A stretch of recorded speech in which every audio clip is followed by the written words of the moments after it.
इंसान स्पेस में मार्स पर जाने की बातें कर रहा है, लेकिन असली जंग जमीन के 400 मीटर नीचे शुरू हो चुकी है।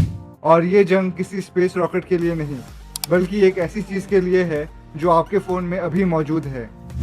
Forget SpaceX, forget NASA. दुनिया की सबसे बड़ी सुपर पावर्स अब स्पेस नहीं, समुद्र के गहरे अंधेरे के पीछे पड़ी है। Welcome to 2026 most dangerous secret war.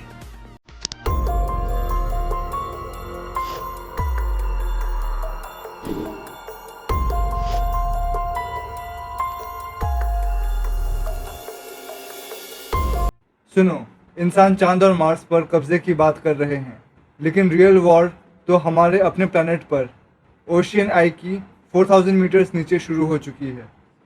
ये जो पत्थर समुद्र की गहराई में है ना, इनकी पत्थर ट्रिलियंस ऑफ डॉलर्स में है। और 2026 में वर्ल्ड की सुपर पावर इनको लेने के लिए आपस में लड़ने वाली है। आपको लगता है अगला कोल्ड वॉर स्पेस में होगा? गलत। अगला गोल्ड रश हमारे ओशियन फ्लोर पर हो रहा है और इनके कॉन्सिक्वेंसेस पूरे प्लैनेट को बदल सकते हैं। इलेक्ट्रिक कार्स और ग्रीन एनर्जी प्लैनेट को बचा रही है। एक मिनट रुक जाओ, क्योंकि इस ग्रीन फ्यूचर के चक्कर में हम ओशन की अनडिस्टर्ब्ड इकोसिस्टम को तबाह करने जा रहे हैं। इमेजिन करो एक ऐसी जगह जहां ना धूप है ना हवा, पर वहां उतना सोना, निकल और कोबाल्ट पड़ा है जितना पूरे जमीन पर नहीं है। Welcome to 2026 deep sea mining rush. आप इस वीडियो पर क्लिक करके आए हो क्योंकि आपको लगता है कि ये बस साइंस फिक्शन स्टोरी है, लेकिन अगले 8 मिनट में आपको पता चलेगा कि कैसे हमारे electronic vehicle, battery, green energy और ग्लोबल पावर शिफ्ट करने के चक्कर में दुनिया की सुपर पावर पैसिफिक ओशन के फ्लोर पर ऐसा डेंजरस काम कर रही है जिसका अंजाम सबको चुकाना पड़ सकता है। एंड तक देखना, क्योंकि मिस्ट्री पे ऑफ माइंड ब्लोइंग होने वाला है। पहले बात करते हैं क्लैरियन क्लिपर्टन जोन की। हवाई और मेक्सिको के बीच एक ऐसा मेरीन एरिया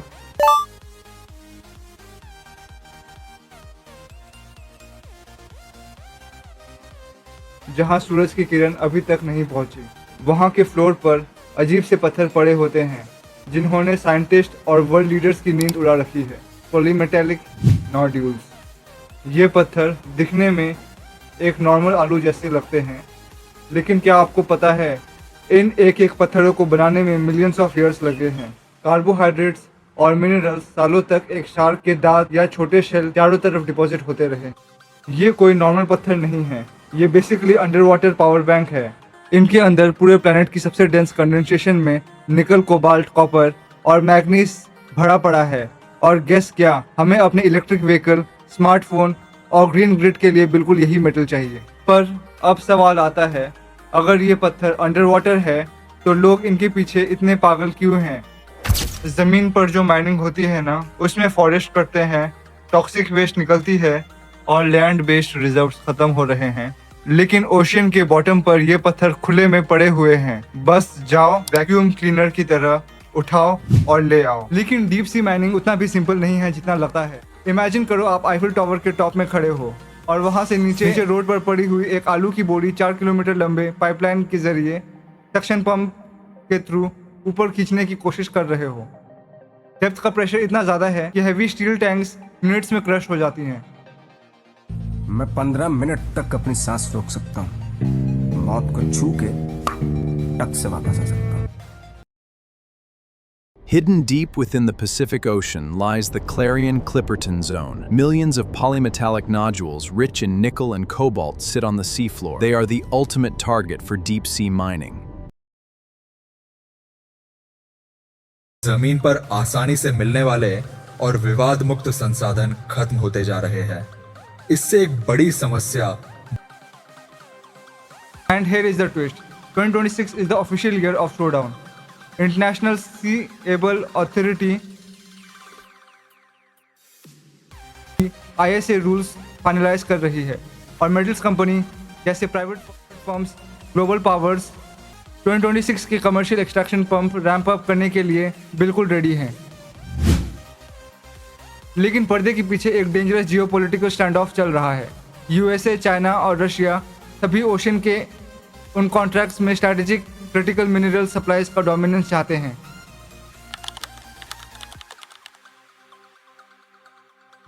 अब आते हैं सबसे बड़ी प्रॉब्लम पर। जैसे ही 30 टन्स के जायंट क्रॉलर्स मशीन केबल पर उतरेंगे, पत्थरों को क्रश करेंगे, वहाँ हज़ारों मीटर्स नीचे एक सेंडिमेंट क्लाउड डस्ट बनेगा। 4000 मीटर्स नीचे कोई करंट फ्लो नहीं होता। नीचे वाटर करंट्स ऑलमोस्ट ज़ीरो होते हैं, मीनिंग क्लाउड डस्ट वहाँ महीनों तक हवा में लटका रहेगा। पर क्या एक जगह की नेचर को बचाने के लिए हम दूसरी जगह की नेचर को डिस्ट्रॉय कर दें? जहाँ इंसान ने अभी तक कदम भी नहीं रखा, वहाँ ऐसे 1000 ऑफ अननोन स्पीसीज़ हैं जिनको हमने अभी तक देखने का मौका भी नहीं लिया, और हम उनका घर हमेशा के लिए छीन रहे हैं। तो फिर से इसे न्यू स्पेस रेस क्यों कह रहे हैं?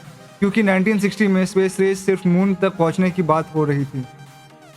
जियोपॉलिटिकल डोमिनेंस, इंटरनेशनल प्राइड की जंग थी। एग्जैक्टली सेम चीज़ अब डीप सी में भी हो रही है। जो देश CCZ और इंटरनेशनल वाटर्स के सीएबल मिनरल्स को कब्जा करेगा, आने वाले 50 सालों की ग्रीन टेक्नोलॉजी के लिए मिलिट्री हार्डवेयर के द बैटरी मैन्युफैक्चरिंग पावर उसके हाथ होगी। तो it is not just mining, it is the control for tomorrow's global power balance. तो क्या डीप सी माइनिंग हमारे एनर्जी क्राइसिस का फाइनल सोल्यूशन है, या फिर प्लैनेट अर्थ पर एक अगला सबसे बड़ा इन्वायरमेंटल डिज़ास्टर?